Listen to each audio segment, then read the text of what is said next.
소비자 물가 상승률이 다시 2%대로 올라섰습니다.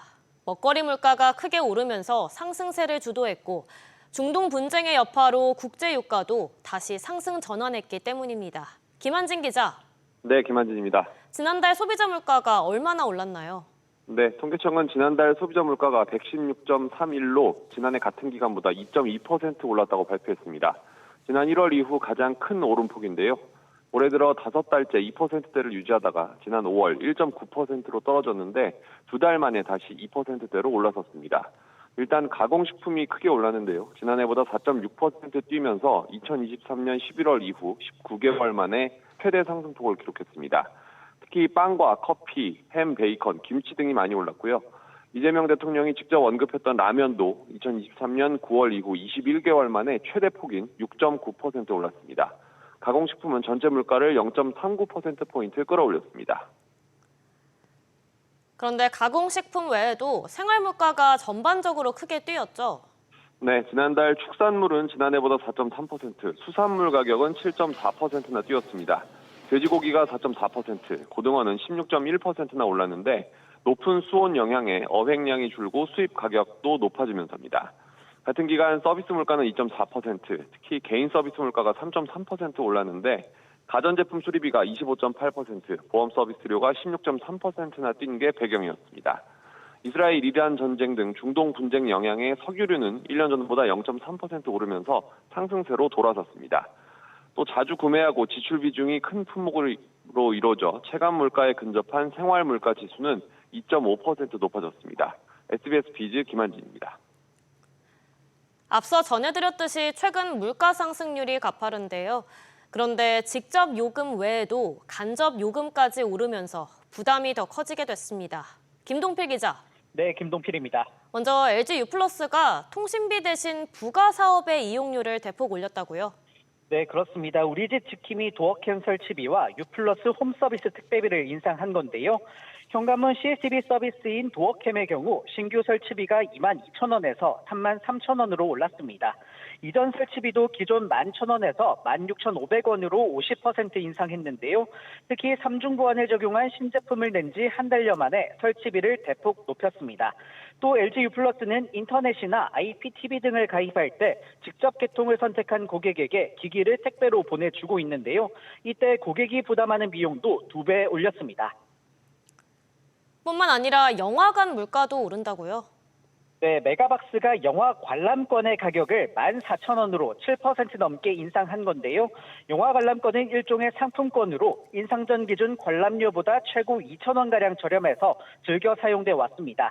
앞서 CGV도 지난 3월 1,000원 인상한 바 있습니다. 이에 따라 이번 인상이 영화값 인상으로 이어질 수 있다는 우려도 나오는데요.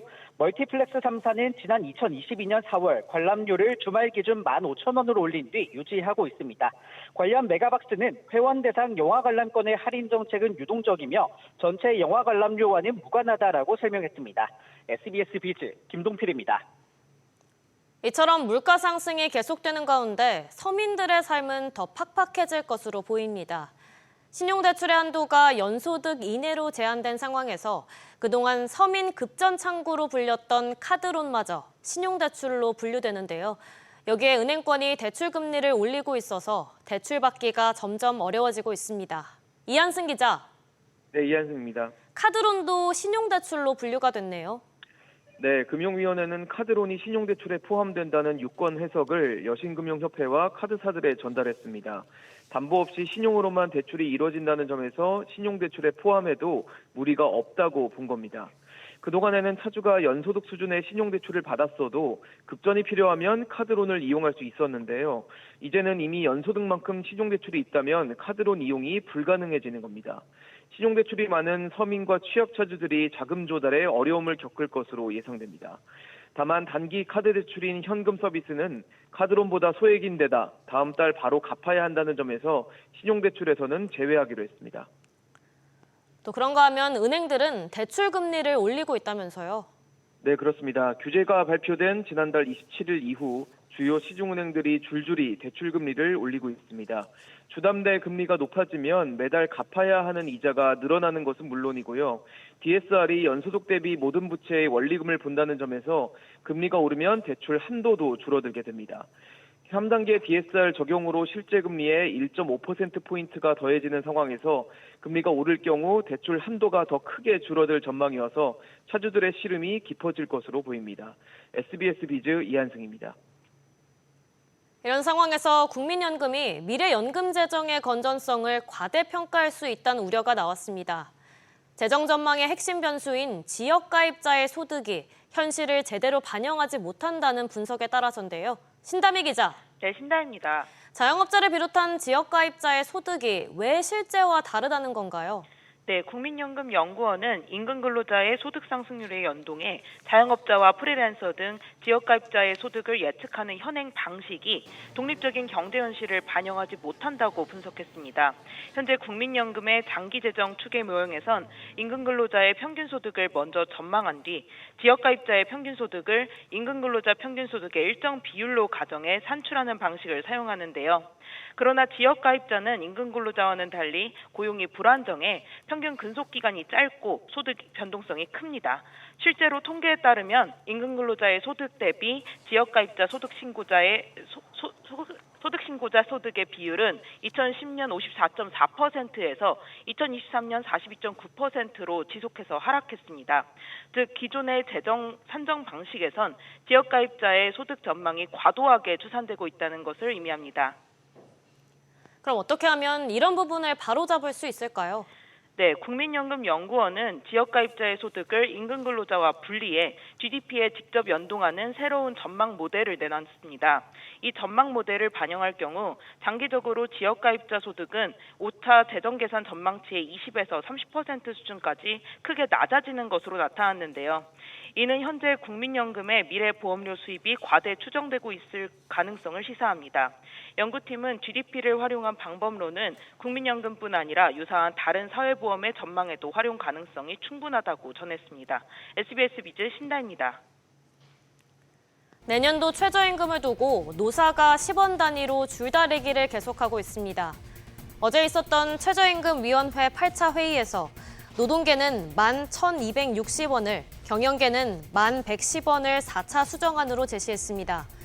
올해 최저임금보다 각각 12.3%, 0.8% 오른 액수로 직전 제시안보다 20원에서 100원씩 양보한 겁니다. 내년도 최저임금 결정 마지노선은 이달 중순으로 그때까지 노사가 합의하지 못하면 공익위원 등의 표결로 최종 결정하게 됩니다. 다음 소식입니다. 여야가 이사회 충실 의무 대상을 주주까지로 확대하는 내용의 상법 개정안 심사에 들어갔습니다. 여당은 최대 주주 의결권을 3%로 제한하는 일명 3% 룰을 포함하는 방향으로 추진 중인 것으로 전해졌는데요. 취재기자 연결해 자세히 알아보겠습니다. 박연신 기자. 네, 박연신입니다. 지금 국회 법제사법위원회가 이제 상법 개정안 심사에 들어갔죠. 네, 국회 법제사법위원회가 오늘 오전 법안 심사 소위원회를 열고 상법 개정안을 논의 중인데요. 현재 법안에 담긴 내용은 크게 5가지입니다. 이사회 충실 의무를 회사와 주주로 확대하는 안과 전자주주총회 도입 의무화, 독립이사제, 집중투표제, 기업의 감사나 감사위원을 선출할 때 최대 주주의 의결권을 3%로 제한하는 안 등인데요. 상법 개정안이 이재명 대통령의 대선 공약으로 제시되어 왔던 만큼 여당은 이번 6월 임시국회 회기 내 처리한다는 계획입니다. 국민의힘이 입장을 선회하면서 이제 가장 쟁점으로 떠오른 게 3% 룰이잖아요. 결국 3% 룰이 포함되는 쪽으로 가닥이 잡혔네요. 네, 여당인 더불어민주당 측은 3% 룰을 포함하는 쪽으로 법안 개정을 추진 중이라고 밝혔는데요. 앞서 국민의힘의 반대에 따라 3% 룰을 제외하는 쪽을 검토했지만 오늘 다시 기존안을 고수하며 그대로 추진하겠다고 밝힌 겁니다. 앞서 재계와 국민의힘은 3% 룰에 대해 투기 자본이 경영권을 위협하는 수단으로 악용될 수 있다고 우려의 목소리를 드러낸 바 있는데요. 주식시장 활성화에 대한 시장 기대감이 커지고 대선 공약인 만큼 대통령실에서도 개정안에 힘을 실어주는 분위기를 보이자 여당은 3% 룰을 포함하는 쪽으로 추진하는 것으로 전해졌습니다. 이에 따라 여야의 이견이 발생하면서 개정안 통과에 더 난항이 예상되는데요. 법안 심사 소위에서 상법 개정안이 통과되면 이르면 3일 전체 회의를 거쳐 6월 임시국회가 끝나는 오는 4일 전까지 상법 개정안이 처리될 예정입니다. SBS 비즈 박연신입니다. 새 정부의 장관 가운데 송미령 농림축산식품부 장관이 유일하게 유임됐는데요. 그간 송 장관은 과잉 생산된 쌀을 정부가 의무적으로 사들이는 양곡법에 반대해오다 유임된 뒤엔 대체 작물을 확대하는 방향으로 입장을 선회했습니다. 관련해서 이재명 대통령의 지시가 있었던 것으로 확인됐습니다. 이정민 기자. 네, 이정민입니다. 이 대통령의 양곡법 관련한 지시가 있었다고요? 네, 정부 관계자에 따르면 이 대통령은 지난달 5일 열린 취임 첫 국무회의에서 정부가 매년 남는 쌀을 사들이는데 어려움을 언급하면서 대체 작물 지원 방안을 주문했습니다. 이 대통령은 국무회의에서 쌀 과잉 생산이 되면 정부가 매년 돈 주고 매입하는 것이 무리가 될 것이라고 말했습니다. 쌀을 정부가 의무 매입하는 데 있어 사전에 생산을 줄이는 게 중요하다는 뜻으로 풀이됩니다. 그러면서 송 장관에게 타협책으로 재배 면적을 줄이고 그에 해당하는 대체 작물 지원 예산을 확보해서 지원하는 방안을 검토해봤느냐고 말했는데요. 이에 송 장관은 올해 8만 헥타르 정도 줄이는 것을 목표로 농가를 설득하고 있다고 답했습니다. 이 대통령은 회의에 함께 참석한 당시 기획재정부 차관에게 관련 예산을 많이 실어주라는 말도 한 것으로 전해집니다. 그래서 이후에 송 장관의 관련 정책 추진 언급이 있었던 거군요. 네, 송 장관은 지난달 29일 전북 부안의 논콩 생산단지를 찾아 논의 벼를 대신에 콩과 같은 주요 작물을 재배할 수 있게끔 정부 예산을 확대하겠다고 밝혔습니다. 양곡법 개정안을 밀어붙였던 여당도 부작용을 줄이는 방향으로 타협점을 찾을 전망인데요. 더불어민주당은 양곡법 등은 초학기 전인 8월에서 9월에 국회를 통과시키고자 한다는 입장입니다. SBS 비즈 이정민입니다. KB금융그룹 신탁사가 운용하는 홈플러스 점포 리츠 임대료가 최대 20% 가까이 삭감되는 것으로 확인됐습니다. 요율만 보면 애초 홈플러스가 요구해온 30%대 삭감 대비 선방하긴 했지만 장기간 임대료를 동결하는 내용도 합의 내용에 포함됐습니다. 박규준 기자. 네, 박규준입니다. 일단 홈플러스의 임대료가 정확히 어느 정도로 깎이는 건가요? 네, KB부동산 신탁이 운영하는 홈플러스 점포 리츠 두 곳 모두 홈플러스로부터 받는 임대료가 삭감됩니다. KB부동산 신탁은 홈플러스 평촌점 리츠의 임대료를 10% 낮추기로 홈플러스와 합의하고 관련 안건을 최근 임시주총에서 통과시켰습니다. 홈플러스 사당점 리츠 같은 경우에는 합의가 최종 마무리되진 않았지만 현 임대료에서 15에서 20% 밴드로 깎기로 하고 세부 인하폭을 조율하고 있습니다. 리츠는 홈플러스 임대료를 받아서 대주 금융사의 대출이자를 갚고 또 투자자에게 배당도 해주는데 임대료 삭감 또 동결에 따라서 관련 재원이 줄어들게 됩니다. 말씀드린 이 두 리츠에는 한화투자증권 등이 주요 주주로 있습니다. 이 삭감된 임대료도 장기간 동결되나요? 그렇습니다. 업계에 따르면 KB부동산 신탁은 평촌점 리츠는 이 10% 인하된 임대료를 2029년 7월까지 동결하기로 홈플러스와 합의했습니다. 사당점 리츠의 경우에는 2031년 9월까지 깎인 임대료를 동결하기로 한 걸로 알려졌는데요. 업계 관계자는 원래는 물가 인상률만큼 임대료를 올리는 시기지만 인하된 채로 동결되는 거라고 했습니다. 당초 사당점 리츠와 홈플러스 간의 부동산 임대차 계약을 보면 이 통계청 발표 직전 연도 소비자 물가지수 상승률만큼 임대료를 올린다고 되어 있는데 인상이 묶이게 되는 겁니다. 한편 홈플러스와 임대료 협상 중이던 신한 리츠 운용의 신한 서부 T&D 리츠는 연 임대료는 덜 받는 대신에 선납 임대료는 올리면서 타격을 줄인 것으로 알려졌습니다. SBS 비즈 박규준입니다. 가교보험사를 설립하는 등 청산 절차를 밟고 있던 MG손해보험이 다시 매각에 나서는 가운데 보험계약 이전과 인수자 찾기가 동시에 진행될 예정입니다. 재매각 여부가 한 달 반 만에 갑자기 뒤집혀서 보험 계약자들의 불안은 커진 상황인데요. 자세한 내용 취재기자 연결해서 알아보겠습니다. 이한나 기자. 네, 이한나입니다. 계약 이전과 매각이 동시에 이뤄진다고요? 네, 그렇습니다. 예금보험공사는 MG손보노조와 이뤄진 합의와 관련해 투트랙으로 진행될 것이라고 밝혔습니다. 예보는 당초 계획대로 가교보험사를 통한 5개 손해보험사 계약 이전을 진행하되 계약 이전 일정이 지연되지 않는 범위 내에서 일정 기간 매각을 추진하는 방안이 포함됐다고 말했습니다. 당초 내년 말까지 계획된 계약 이전은 차질 없이 진행하되 이 기간 내에 시장에서 인수자를 찾아보겠다는 계획입니다. MG손보가 보유한 계약은 지난 3월 말 기준 151만 건으로 이 중 약 90%는 질병, 상해보험 등 장기보험입니다. 계약자는 개인 121만 명, 법인 10,000개로 계약 이전이 완료되면 MG손해보험은 청산 절차를 밟게 됩니다. 다시 갑자기 재매각 결정에 나서 MG손해보험 계약자들의 불안이 커졌겠어요? 네, MG손보 처리 방식이 갑자기 뒤집히자 5개 대형 보험사로 원활한 계약 이전을 기대했던 보험 계약자들 사이에서는 불안감이 확산되고 있습니다. 금융당국은 지난달만 해도 MG손보의 공개 매각 성사 가능성이 작다는 이유 등으로 재매각을 선택지에서 배제했다고 밝힌 바 있는데요. 그런데 한 달 반 만에 결정을 번복하면서 보험 계약자들의 혼란이 커진 겁니다.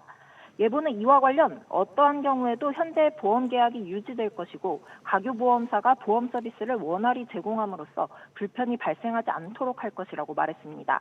SBS 비즈 이한나입니다. 한국투자 리얼에셋 운용이 SC제일은행과 맺은 환해지 계약에 대한 정산금 255억 원을 지급하지 못한 것으로 확인됐습니다. 운용 중인 미국 뉴욕 오피스 펀드 가치가 급락한 데 따라서인데요. 취재기자 연결해서 자세히 알아보겠습니다. 이민우 기자. 네, 이민호입니다. 미지급 정산금이 발생했다고요? 네, 한투리얼에셋이 지난달 30일 한국투자 뉴욕 오피스 부동산 투자 신탁 1호에 환해지 정산금 255억 5천만 원을 내지 못했습니다. 해당 펀드는 미국 뉴욕 195 브로드웨이 빌딩에 투자한 공모펀드인데요. 지난 2019년 환해지 계약을 체결해 지난달 30일이 만기가 도래했지만 SC제일은행의 계약 금액을 갚지 못한 탓입니다. 당시 계약 환율은 1,085원 30전이었으나 지난달 30일 기준 환율이 1,356원에 달하면서 계약 금액에 따른 정산금 262억 3천만 원을 지급해야 합니다. 한투리얼에셋은 환해지 계약 만기에 투자자산을 매각해 정산금을 지급할 계획이었으나 해외 부동산 투심이 얼어붙으면서 매각이 지연됐습니다. 사측은 일부 정산금인 6억 8천만 원을 지급하고 다음 달 14일까지 잔여 정산금 지급 조건에 대한 합의서를 작성할 계획입니다. 그런데 해당 펀드의 대주단이 강제 청산할 가능성도 제기되면서 펀드 가치가 더 떨어질 수도 있다고요?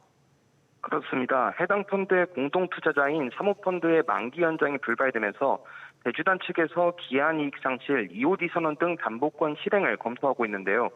한투리얼에셋 운용은 최근 국내 법무법인의 법률 의견서를 대주단 측에 보내면서 담보권 실행을 방어하고 있습니다. 뉴욕 오피스의 감정평가액이 낮아지면서 설정일 이후 펀드 가격이 43% 급락한 가운데 대주단의 담보권 행사가 진행되면 펀드가 급락할 가능성도 제기됩니다. 앞서 지난 2월 키움투자자산운용과 지난달 현대자산운용이 운용 중인 해외 부동산 펀드의 환해지 정산금 지급도 미뤄진 바 있는데요. 해외 부동산 펀드의 리스크가 곳곳에서 쏟아지고 있습니다. SBS 비즈 이민우입니다. 트럼프 행정부의 자동차 관세 조치가 석 달째 접어든 가운데 일본 자동차 업체들이 미국에서 판매 가격을 줄줄이 인상했습니다. 이런 상황에서 현대차 기아의 지난달 판매량이 소폭 감소하면서 수익 보전을 위해선 가격 인상이 불가피하다는 분석이 나옵니다. 윤지희 기자. 네, 윤지혜입니다. 미국의 고율 관세가 본격적으로 소비자 가격에 반영되고 있네요. 네, 이일 니케이 신문 등에 따르면 토요타, 스바루, 미쓰비시, 마쓰다 등 일본 완성차 업체 4곳이 이번 달부터 미국 내 차량 판매 가격 인상을 공식화했습니다. 이들 기업은 그간 원가 절감과 이익 감소를 감수하면서 버텨왔지만 고율 관세에 따른 비용 증가를 더 이상 감당하기 어렵다는 입장입니다. 앞서 토요타는 현지 시간 1일부터 미국 내 차량 판매 가격을 평균 $270 올렸고 렉서스 브랜드 역시 $208 인상했습니다. 지난달 일본 차 4개사의 미국 신차 판매는 지난해 같은 기간과 비교해 2% 감소하면서 4개월 만에 마이너스를 기록했습니다. 비단 남의 일만은 아닐 것 같은데 우리나라 현대차 기아의 상황은 어떻습니까? 지난달 현대차의 경우 미국 판매 실적이 소폭 증가했는데요. 반면 기아는 지난해 같은 기간보다 미국 판매량이 3% 줄었습니다. 현대차 기아는 아직까지 미국 내 차량 가격을 인상하지 않고 있습니다. 앞서 지난 4월 관세 조치 시행 뒤 6월까지는 가격을 올리지 않을 것이라고 공식적으로 밝히기도 했는데요. 이에 가격 인상 전 구매하려는 수요가 몰리면서 5월 기아는 미국 시장에서 판매량이 지난해보다 5% 증가하기도 했습니다. 하지만 미국 시장 전반에서 소비 심리가 위축되고 있고 그간 비축한 재고 물량이 소진되고 있는 점 등을 감안하면 가격 인상이 불가피할 것이란 예상이 나옵니다. SBS 비즈 윤지입니다. 보험사 두 곳을 품은 우리금융이 편입 첫날부터 리스크 관리에 들어갔습니다. 허가 과정에서 재무 건전성 우려가 있었던 만큼 6개월간 컨설팅을 통해 관리 체계를 전면 재정비하기로 했습니다. 오수영 기자. 네, 오수영입니다. 우리금융에겐 제일 기쁜 날일 텐데 바로 숙제부터 시작하네요. 그렇습니다. 우리금융그룹은 이달부터 오는 12월까지 6개월 동안 우리금융지주와 동양생명 그리고 ABL생명의 3개 회사 각각 리스크 관리 체계를 새로 컨설팅 받아서 구축합니다. 그룹 내부 자본 관리 체계를 도입하고 리스크 유형별로 관리 체계를 정비하고 그룹 표준 가이드라인을 반영하며 보험사 주요 규제 지표를 모니터합니다. 두 생보사의 신용평가와 리스크 대응을 위한 IT 시스템도 새로 만듭니다. 우리금융이 자회사 편입 완료를 어제 공시한 두 생명보험사 모두 지급 여력 비율, 즉 킥스 기준치를 충족하지 못해 재정적으로 튼튼하지 못한 상태라는 점이 고려된 것으로 보입니다. 금융당국의 기준치는 130%인데 지난 1분기 기준으로 동양생명은 127.2%, ABL생명은 104.6%에 불과한 상황입니다. 그런데 이런 우려들의 해결을 전제로 한 조건부 승인이었죠. 그렇습니다. 금융감독원은 이복현 전 원장 재임 당시 자회사 리스크 한도 관리가 미흡한 상황에서도 새 자회사 인수합병 과정의 사전 검토가 부족했다고 지적했습니다. 특히 우리금융의 자본 비율이 타사 대비 낮은 수준인데도 그룹 차원의 리스크 인식과 관리가 전반적으로 미흡해서 보통주 자본 비율, CET1 하락 위험이 우려된다고 꼬집었습니다. 시장에서는 우리금융이 이번 컨설팅을 시작으로 향후 유상증자 등을 통해 두 생보사에 대한 재무 지원에 나설 것으로 보고 있습니다. SBS 비즈 오수영입니다.